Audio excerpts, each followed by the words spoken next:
episode 028 with Keri Roberts. Hi everybody, welcome to another episode of One Voice Can Change the World podcast. I am your host Tina Bangel, and I am thrilled to have Keri Roberts, who is an entrepreneur, on the show. So I first met Keri many years ago when we first joined Lewis Howe's School of Greatness Academy, which was probably about 4 years ago, and we kept in contact ever since, and we were part of an accountability group together, and it's been wonderful to see her growth, and also she's been wonderful in terms of inspiring me to be a go-getter as well, and she was always on the ball, very organized, and she was on the ball in terms of organizing our accountability phone calls and really taking charge of that. So I'm excited to share with you what she does and how she keeps herself motivated as an entrepreneur, but also as a dance studio owner. But before we start, I just wanted to give a big shout out to our sponsor for this episode today, and it is SG Home Loans. SG Home Loans will find you the best home loan that suits your needs, whether you're a first home buyer, an investor, or refinancing. At SG Home Loans, we will help you save your time, energy, and money with our expertise and service to secure your loan and home you want. sghomeloans.com.au. Let's make it happen. Welcome to One Voice Can Change the World podcast. I'm your host, Tina Bangel, vocal coach and professional vocalist. In each episode, we bring you an inspiring person doing wonders in the music industry today. We hope to give you motivating messages to help you navigate towards your musical dreams. I'm so grateful you're here, and now let's give you something to sing about. 4 years, which is crazy. At some time, we will actually hug and see each other, but for now, we've been talking online and Skype, which is awesome. So yes, we will eventually meet at some point in one of each other's countries, sure. Definitely, yes. And it's been wonderful to finally get you on the program because I love your energy. I love the way that you're so motivating, not only to your students but to a lot of entrepreneurs as well. So tell us about how your love of dance came about. Well, thank you for that. So I have always loved to dance. When I was probably about 6 years old, I was dancing around the house all the time. And my mom was finally like, do you want to take a dance class? And I was like, yeah, I do. And she signed me up for jazz dance, which was perfect because I didn't really care for ballet. I wanted to dance to what I heard on the radio, which at the time I was a huge Paula Abdul, Janet Jackson fan. I still am. And so I took my first class and slowly but surely started doing more, wanted to learn more. I mean, I was dancing all the time, whether it was upstairs in my room, putting on my stereo and listening, or dancing with friends at recess. Dance was always a part of my life. And so it was cool to go to class and learn particular moves, learn choreography, get to perform. So it was always something that I really enjoyed since I was a young kid. Great. And were you performing for events? Was your teacher telling you to go to, do you have Stedfords and dance competitions there? And Yes. Yeah. So like I said, I started dance at 6 or 7 years old in jazz. And most kids start dance at 3. My mom did try to put me in ballet at 3 at one point. I hated it, so I quit. And then I saw the competition team at my school. At the time, I was just being recreational. And I watched all them. I saw the costumes. I saw all the cool routines. And I was like, oh, I want to do that. And my dance teacher at the time said, well, if you want to be on the competition team, you have to also take ballet. And I remember my face being like, oh, I hate ballet. I really don't want to do that. And my mom said to me, she goes, Keri, if it's something you really want to do, you have to take this. It's part of the foundation of dance. And if you want to progress, you've got to do it. And so at 12 years old, I took my first ballet class, which was super late in comparison to everybody else. And so it was me and 8-year-olds. And so I was very behind. But the following year, I did make the competition team. And I honestly think it's because I probably talked about it more than anybody else. I mean, I was obsessed with getting on the team.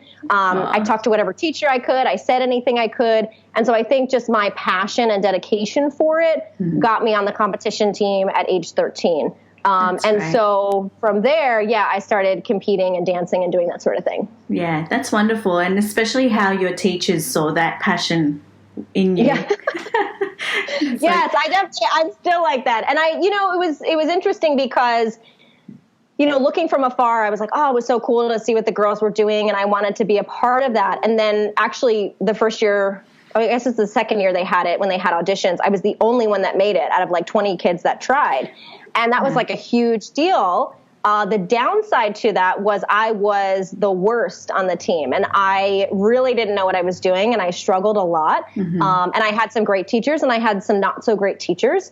And there were elements, I'm sure you hear this in the arts a lot of kind of emotional or verbal abuse from certain teachers, and just not enough teaching. And it was really about, we'll figure it out, catch up. Why aren't you doing this? And kind of just nasty comments. And you're already 13 and awkward. Well, I don't know how to do anything. And so that was really challenging for me as a young student. Now, I did stay with the team simply because of the love of dance. But it really was a lesson in how to teach and how to treat people well and what works and what doesn't. Yeah. And I think, do you find that because of that experience, it's like so much easier for you to understand where a child is coming from when they're not picking things up as easily as others, and how to communicate to them. Yeah, I remember, again, with the passion and the focus I've always had, at 16 years old, it was the first time that I was like, you know what, someday I'm going to own a studio, and I'm never going to treat people the way that some of my instructors treated me. And that has always been the mission. That's continued to be the mission in my entire life as a whole, not just in dance, but trying to teach the world how to treat themselves and others better. And a lot of it is just, it's just learning about the student and like, what do they need? And do you need to show them? Do you need to move them? Do you need to speak to them? Let them ask questions. And when we do that, I've seen over and over again from teaching for so many years that we can learn, we can get it, but you have to have the right coach or instructor that knows the student, that knows what that child or that adult needs in order to progress. Yeah, that's spot on. That is really spot on. And kids learn differently, right? There's some kids that learn visually, others like speaking, they're auditory. So you have to say step 1, 2, 3. Yes. And I just did a little like lecture on that with my students, with my young students and my older, because I teach adults too. Right. And we talked about, how do you learn best? Is it auditory? Is it kinesthetic? Or is it visual? And I talked about the difference, and I showed the different ways of teaching. I said, now a great teacher does all three. And I try to do that every time as best I can. And then we even talked about, the auditory component, because in dance we count.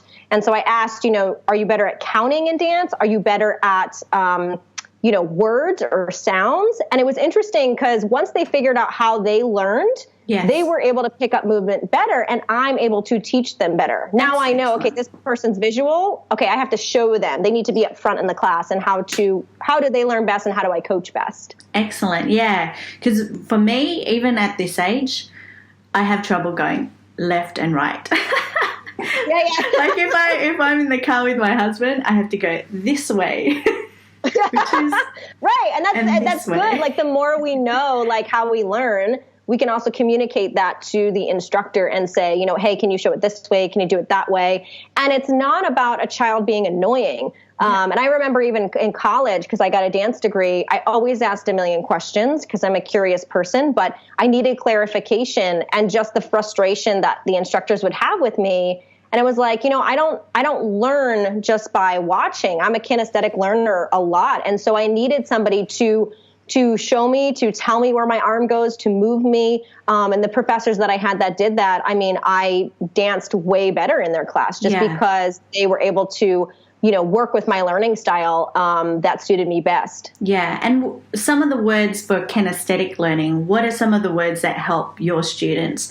Like, is it like the feel of it? Like, smooth or bouncy, or are they the ones that help you? Like, how do you communicate with your kids? So kinesthetic means you have to physically do something. So for me, like if somebody's teaching me movement, I can't just sit and watch it. Like I have to move with them.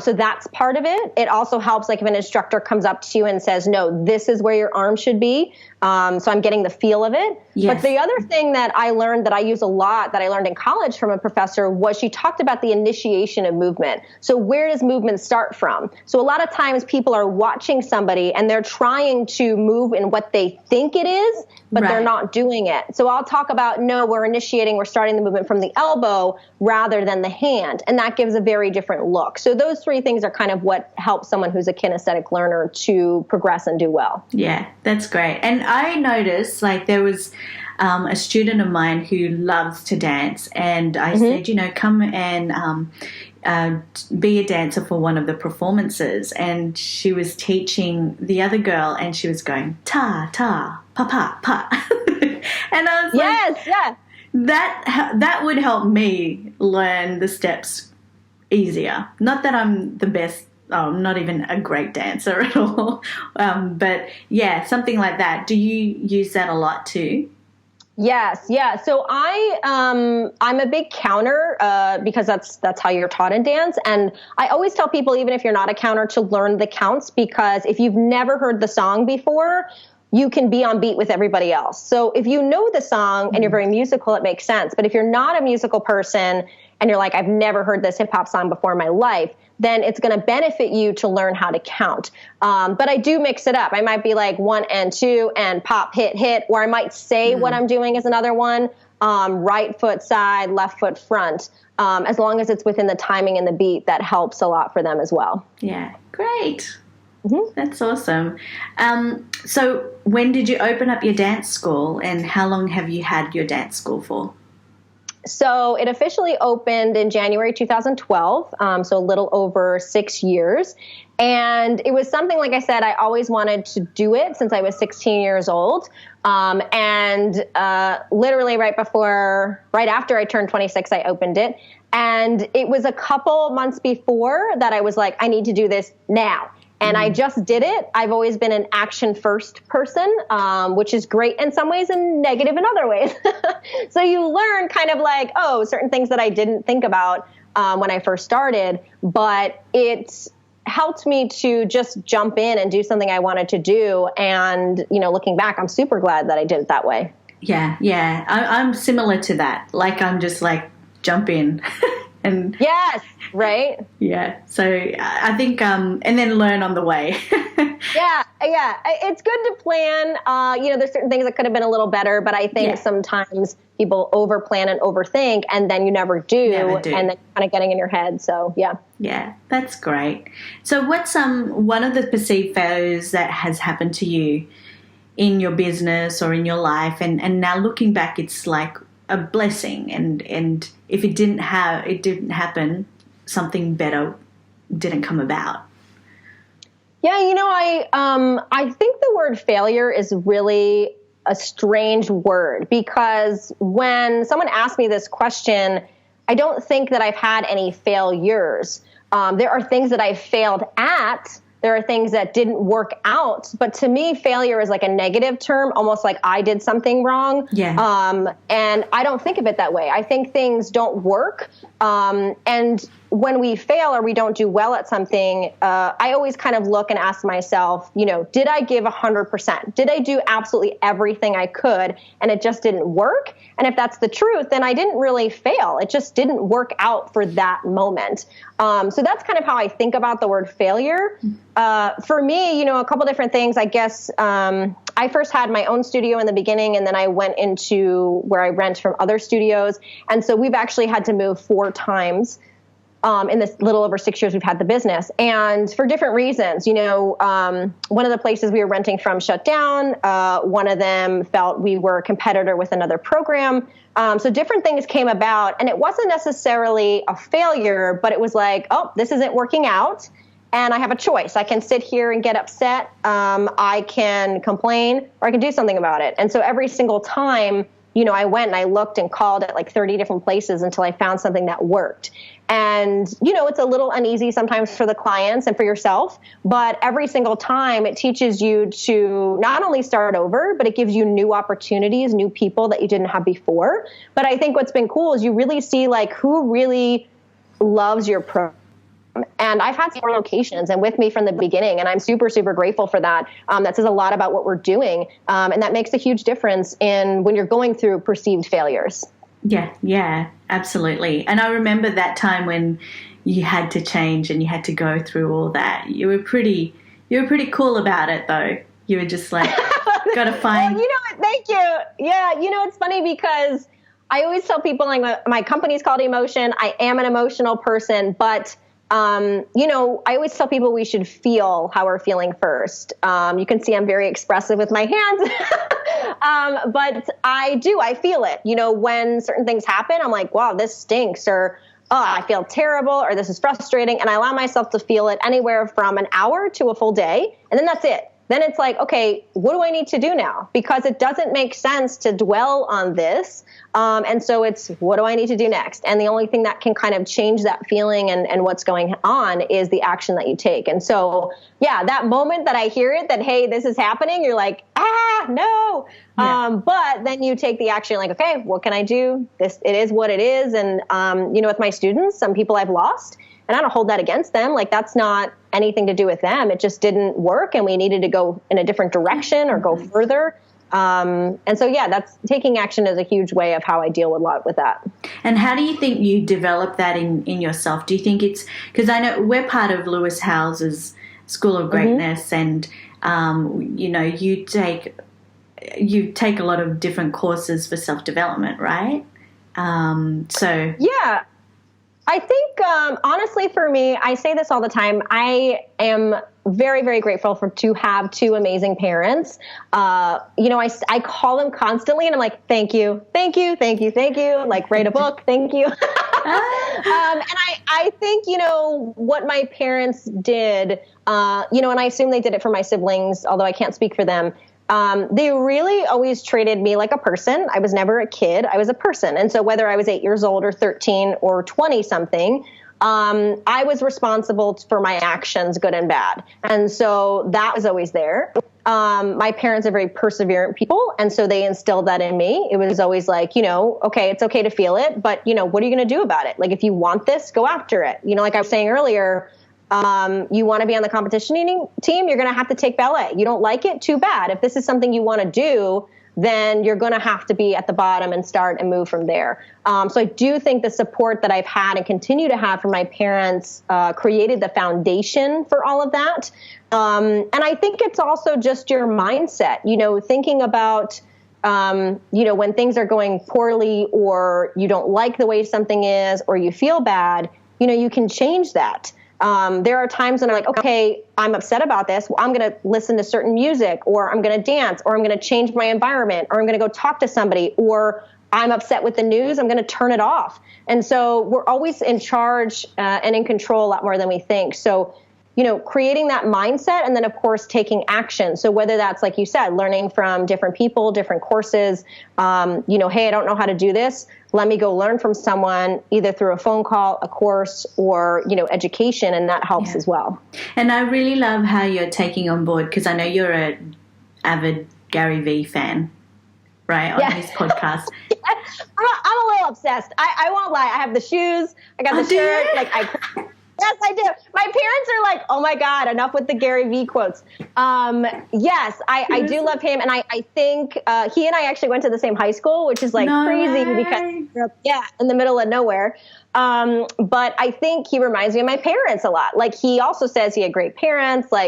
He's very realistic, but he's also very emotionally intelligent. And I like that blend in people as a whole. But that has attracted me to him and what he puts out, because he's just very genuine and real. But he's also like, hey, I care about you. I care about myself, but do the work. And I resonate with that a lot. Yeah. He's great. I listen to him a lot as well.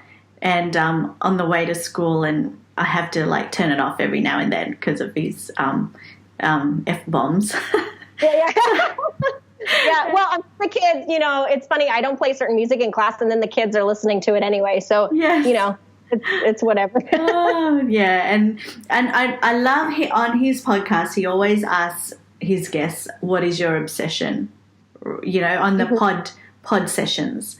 And he says, what is your obsession at the moment? What's your obsession at the moment?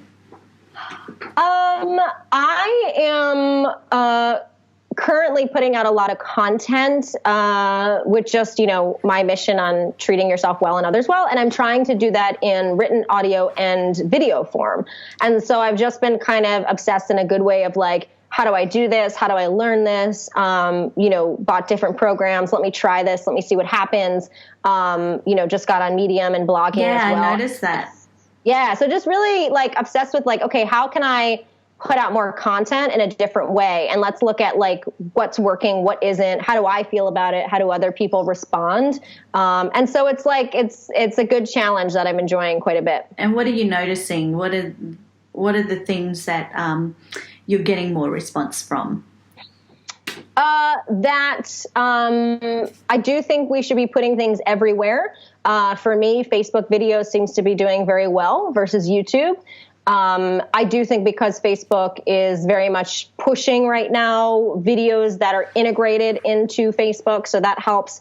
They're really about connecting you with friends and family. And so I'm putting out content on my personal page versus my business page because I'm not trying to sell anything. I'm just putting out content because I enjoy it. And if other people get value, like that's a bonus. Yeah, that's great. So apart from all the things that you've just mentioned that you're obsessed with and learning about Medium and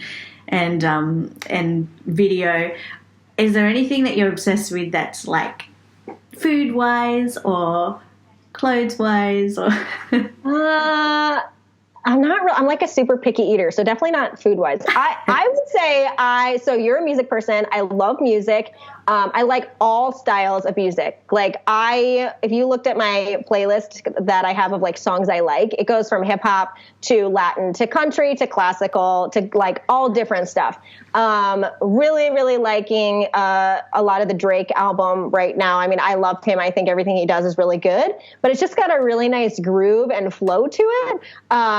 So I love his stuff. I love like putting it loud in the car, just like I did when I first learned to drive, like blasting it and like dancing in the car as I listen to my music. So I have been listening to that on repeat quite a bit. Okay, we'll have to check that out. Yes. What was the Gary V shoe that you got? What color was it? Was it the latest one or was it the one that's black and the original one, the black and green one? Like it looks like a Chuck Taylor, but it is a K-Swiss. Right. And it was funny because I got it and then they had said it sold out and I was like, all right. And then I got it in the mail. I was like so excited because I'm not really a shopper. Like I don't really like to shop. Like a lot of the clothes I have are like from 10 years ago. So it's not a big deal to me. Yeah. But for some reason, I really like them. I like shoes that look hip hop like, so I wear them to class all the time. Yeah. But I think it's really cool that like, I'm not a big celebrity person, but I love people in business. And so like, they're my celebrity. So I think, he had talked about like, sometimes you put on the shoes and you're looking down and you're like, all right. Like if you're feeling something about your business and then you look at the shoes and you're like, all right, like Gary V's like in your head for a moment. And I think that that's really, really neat to experience that just through footwear alone. Yeah. Well, I wrote a song about footwear. You did? I love it. It's called Dorothy Ruby Shoes. And it's about like having confidence within you when you're performing. Like it's like, you're putting on your makeup and you're putting on your favorite dress and your shoes, but deep down it's like it's all within us already. Yeah. So that's. Do you wear like red shoes when you perform specifically to get? Yeah. I love it. That's so cool. I like barely walk in heels, so that's why I go with the sneaker look. Oh well, yeah. You've got more dance moves. I just kind of move around and sing and. I like it. That's awesome. Yeah. So yeah, I love that. I love that he's created that. And is that something that you want to probably? Create a music video and have those shoes featured on it, and then that way you can. I know. I'm not going to lie. I have thought about that. I am. So I've been doing more music videos with my students. It's again the take action thing, right? So a few things happened. I had somebody on the team who was great. She helped me edit a lot of the videos. And then I was like, okay, I think I want to do some myself, or maybe I want to do more often, instead of having her do all of them all the time. Yeah. And I went to like the local university and was like, hey, do you have any interns in the film department that would want to do this? And I told them, I said, hey, I want to give them an idea and let them go. Like, I don't want to micromanage. And they were like, oh no, our students can't do that.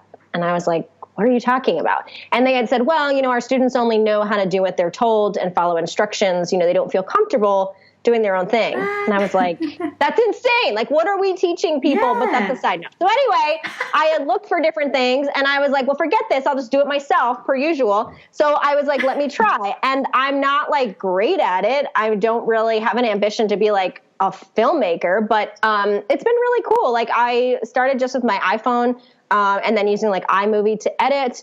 And some of the people were like, your editing's great, but like the quality is not as good because I was doing it through Snapchat and a whole weird way of recording. Right, okay. So then I bought a new camera, and so I'm working with that now to see, okay, what does this look like? We're actually doing a music video next week. And so just trying, not with any expectation, but just to learn and do something creative and kind of see what happens. And that's also really fun to do as well. That's great. That's awesome. Yeah, it is a lot of fun. Like, I've just started doing some videos of my kids, and they've recorded their song, and then I've created them a video that goes with it, so they're miming the song. And and I'm doing it all on my phone. So now I have tennis elbow. And it's like taking forever and like syncing it up with the words and in their mouth, and it's like maybe it was a bit of it's fun the first ones, and then after a while it's like, oh, need a break. Yeah. So. Well, I think that's like, you learn by doing, right? And part of learning is like, you think that you want to do something and then you try it and you're like, oh, actually, I don't really like this. You know what I mean? But it gives you skills, and that way if you do hire somebody, you know exactly what you're looking for and you can explain it.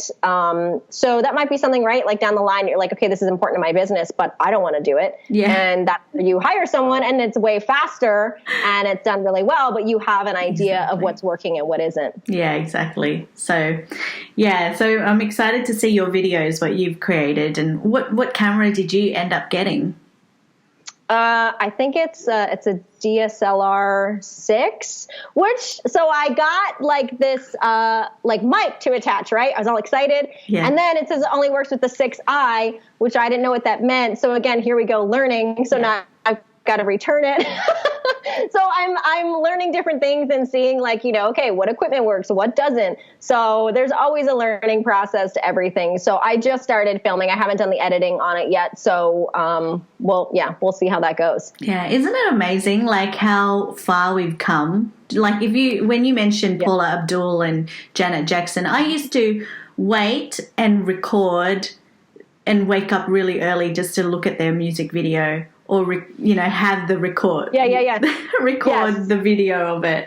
And it's like, wow, now you can just stream it on your phone and you can record. You don't have to hire out a studio to record your voice and song. And now you have your own camera in your pocket.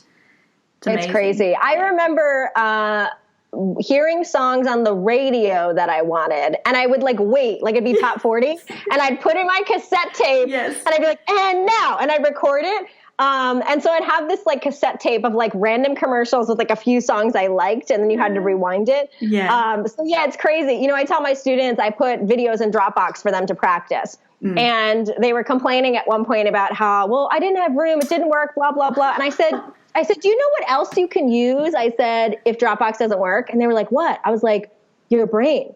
And I said to them, before Dropbox, that's what we did. Yeah. It is funny. And, to see more and more things improving, even just from like 2 or 3 years ago. It's crazy, but it's great. Yeah. How much our phone can do. The fact that you and I can talk, we're in different days and we're talking, like, it's just like a really neat thing, Yeah, it's unbelievable.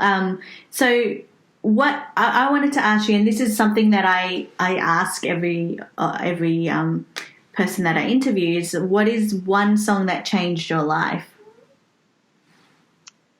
I don't know. I like all sorts of music. I can't think of oh my gosh, this song was this is my favorite. Like, I have favorite songs, but I'm not sure. Yeah. I was thinking fairly recently, I was listening to Broadway musicals. I was into that the other day, and I love the song Defying Gravity from Wicked. And I think that's such a powerful song. I love anything that has a positive message, especially a female empowerment song.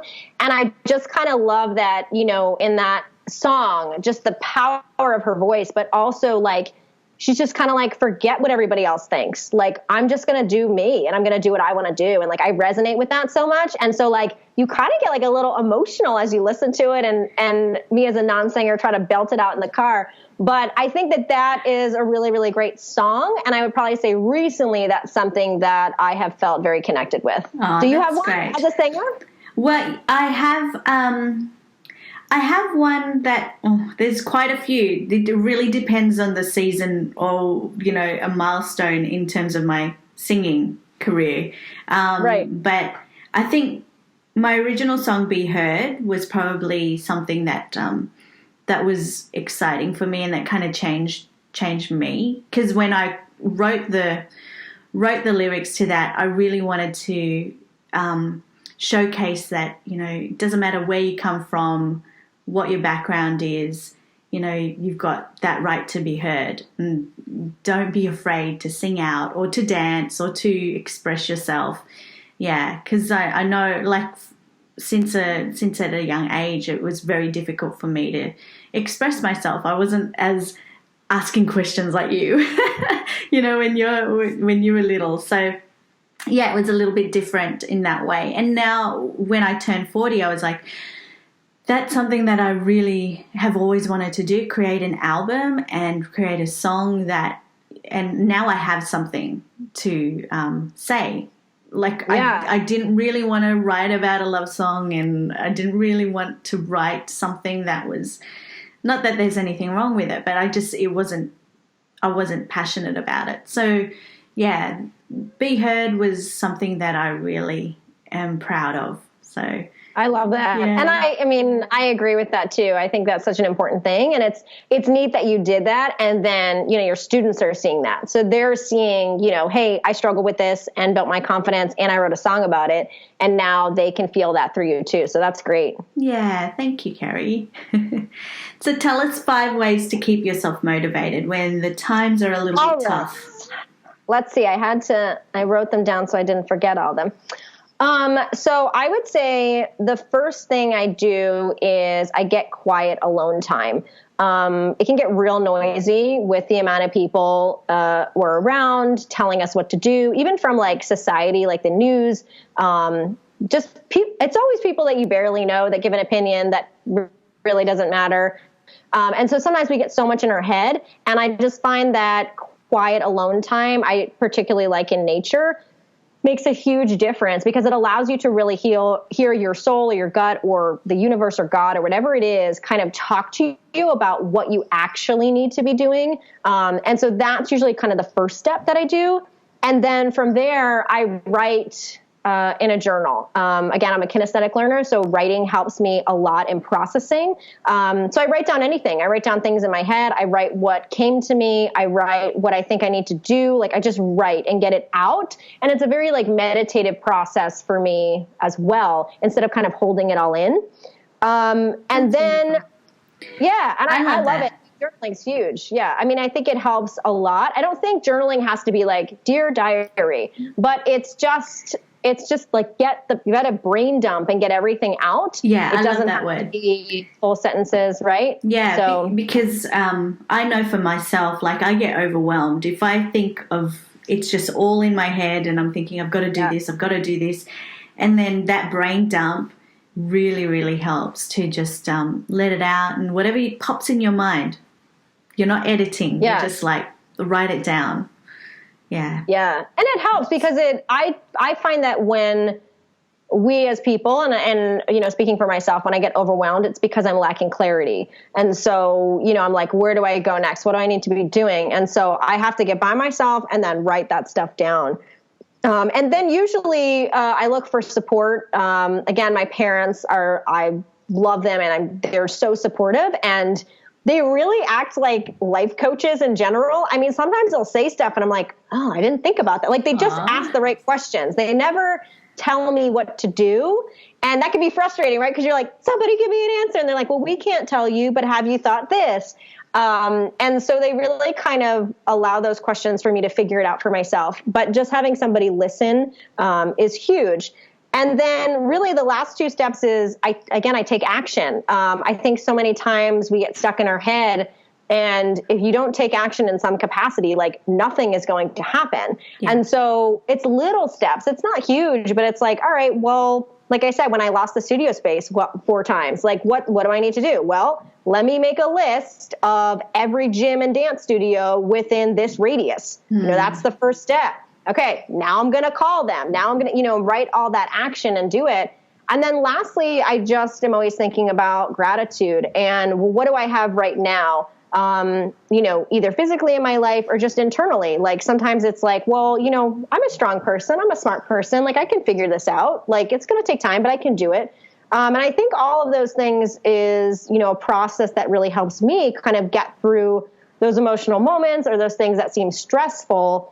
Because to me, stress increases when we try to keep it in, when we try to ignore it, and when we don't do anything about it. So if you can let it out or share it or take action, then that can make a big difference in creating just overall happiness and content. That's so wonderful. Yeah, I love all those tips that you just gave, especially the first one. Like, last year, I wasn't listening to any podcasts.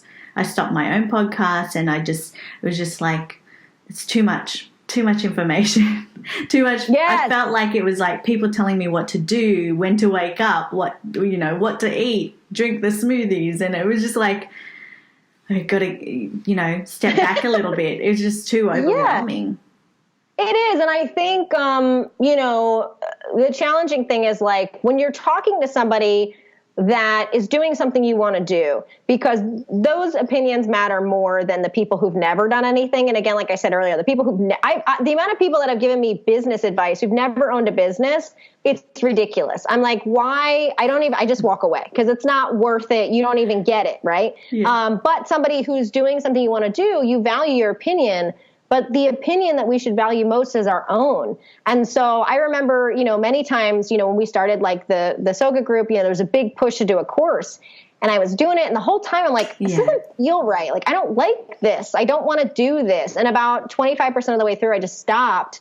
And, again, I don't take that as a failure. I take this as like, this isn't something I want, and why am I forcing it because somebody's telling me to do it? And yeah, that might be a good option, but that's not what I'm feeling is right for me right now. Yeah. And that's hard for people to deal with, because it can go against the norm most of the time, but it's always right when it's your feeling. And nobody else has to understand that but you. And then you act on that, and you start to see certain things come to life as they should. Yeah. Beautiful. Thank you. I feel better about what you said about, creating the course, because I've been wanting to create my singing course, and I've got the modules and everything.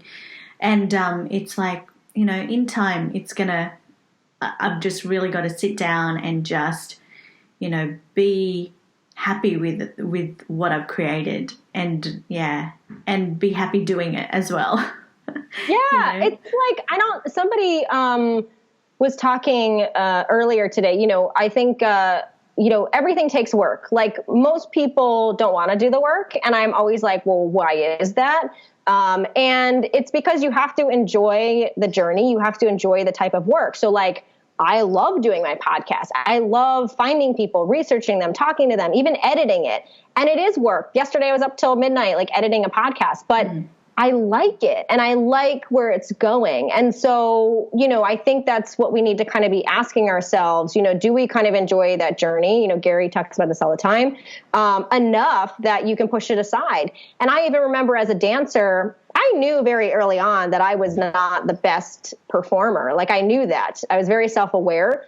And going to college for dance, they would push that, but I never felt them guiding me in that direction. And so I switched and got into fitness. And it was funny because I remember my senior year, they were like, okay, like, what companies are you auditioning for?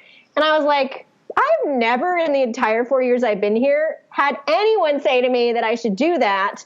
So it's just like a weird response. But I just remember saying, I was like, I don't want it bad enough. Like, I don't want to sleep on the couch or struggle in New York City or audition and not know where I'm going to eat to perform. It just wasn't something that in my gut that I really, really wanted. But I knew I really wanted to open a studio. And so, it's listening to that. And that's challenging because sometimes those things change for you as well, Yeah, exactly. Yeah.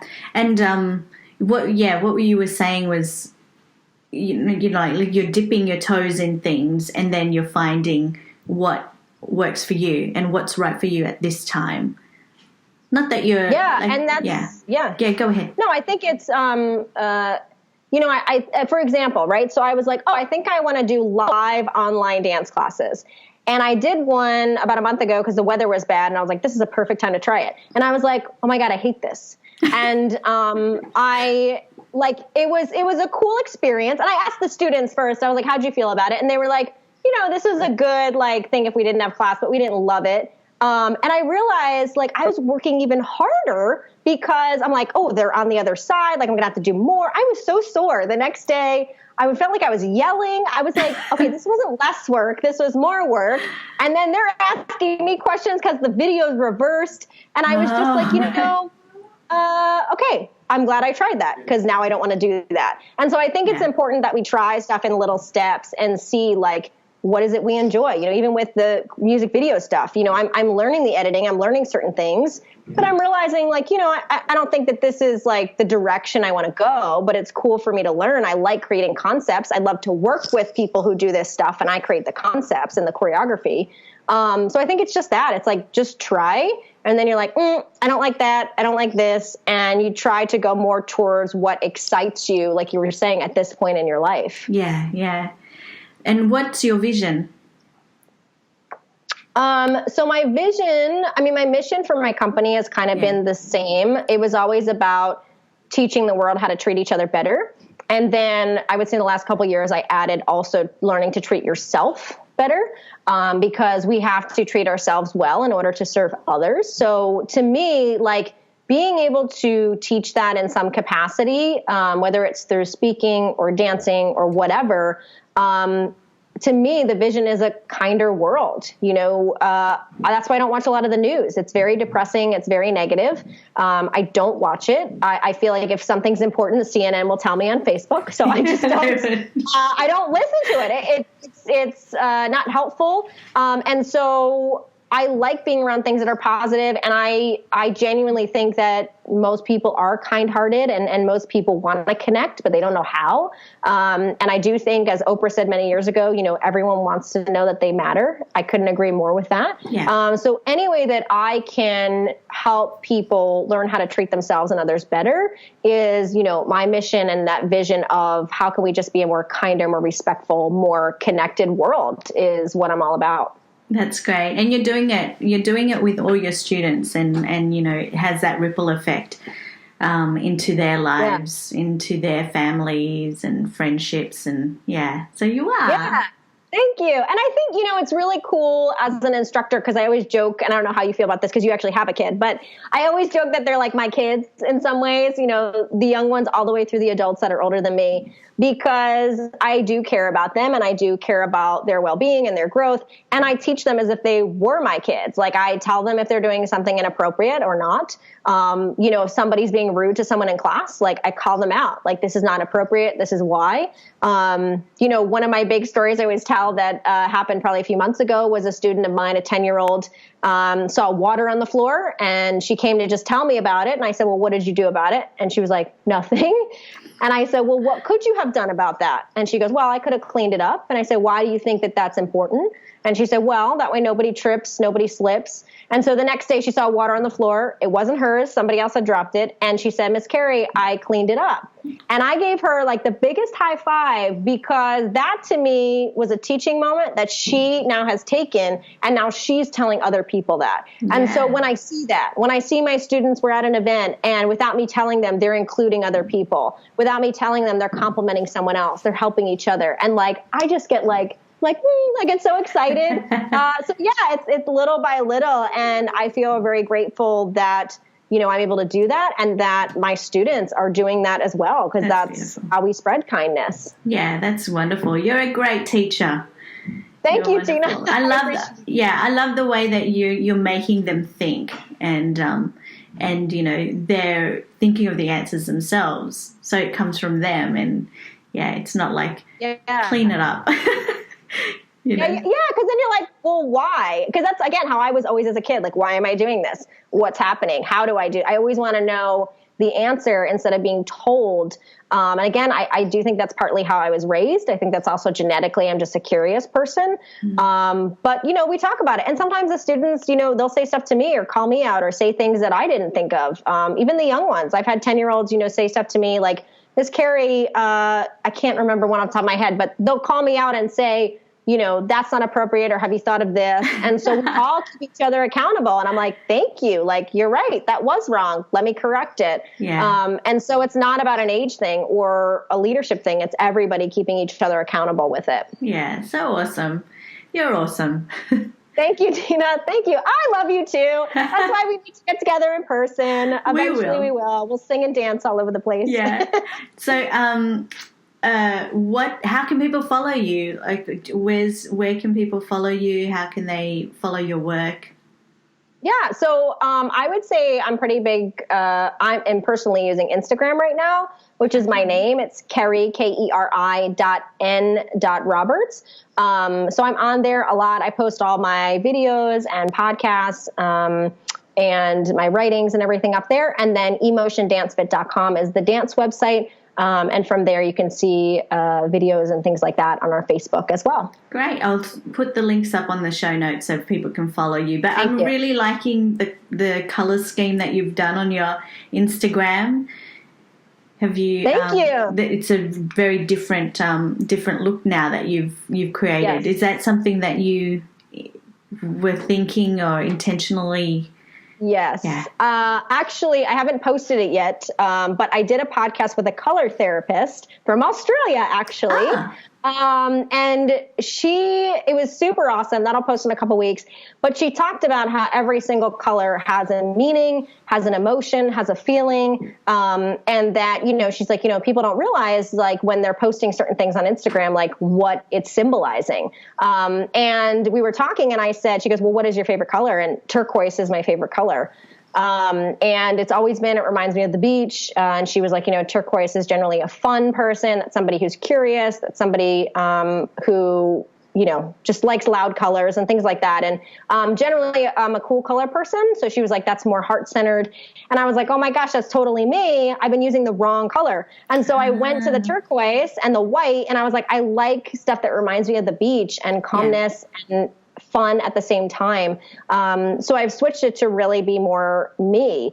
So it was just interesting. Like, now I'm more aware of like what I'm wearing, what other people are wearing, what that puts out. And so color can really give somebody a certain emotion, even if they don't know like intentionally what it means. Red gives us a certain feeling that's different than blue or different than yellow. And so it's, you know, interesting to kind of note how that can go into who you are as a person in your personal brand, whether online or just in person and what you're wearing. Yeah, that's great. Yeah, I was speaking to, I had a healer on the podcast before, and she was talking about how if you are having trouble speaking out or having trouble with your voice, to eat blue things or to wear blue, so it opens up your chakra in that area. Yes, I clearly don't have a problem with that. There are pluses and minuses to both, obviously. But yeah, no, it's really important to just look at everything that you do and like does that resonate with you and or your company in how you're putting out your content? Yeah. Wonderful. It's so wonderful to have you on, and it was great to chat to you, and I loved we can talk for hours. We have talked for hours before. Yes. So thank you, Tina. This has been awesome, and I greatly appreciate it. I love watching you evolve, and I love watching you inspire all the kids. I can see in their faces when you post up all your videos how excited they are to, like, how they're really into their dance and how they really feel powerful when they do it. So yeah, thank you. Yeah, they're good kids. It's neat to see all of my students' growth, and like, nothing excites me more when I see people coming into who they truly are. It's a really, really neat feeling. Excellent. Well, we'll see you very soon, and hopefully, I'll see you online, but hopefully we'll connect soon one day, face to face. Yes, yes, we will. Thank you so much, Tina. Have a good day. Keri, you too.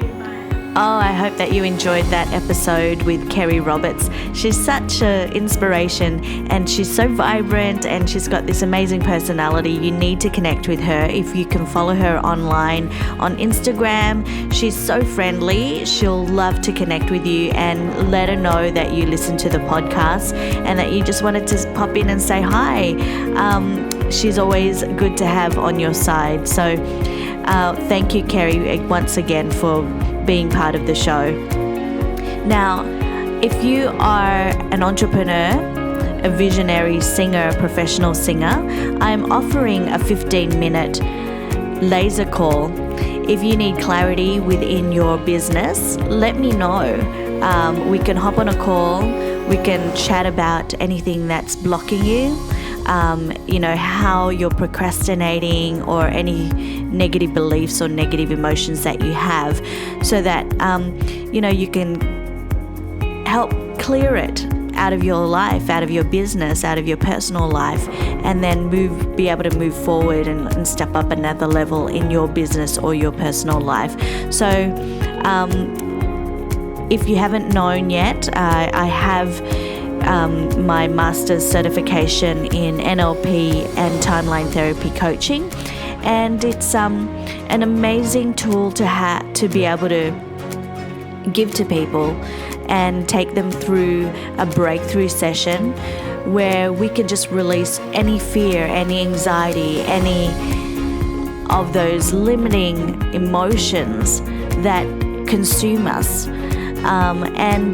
If you really want to chat about that, if you want to know more about it, please feel free to message me, and we can hop on a call and just ask me any questions that you think might help you to move forward in your business and in your personal life. So thank you so much for listening all this way to the very end, and I hope to see you next time. Bye.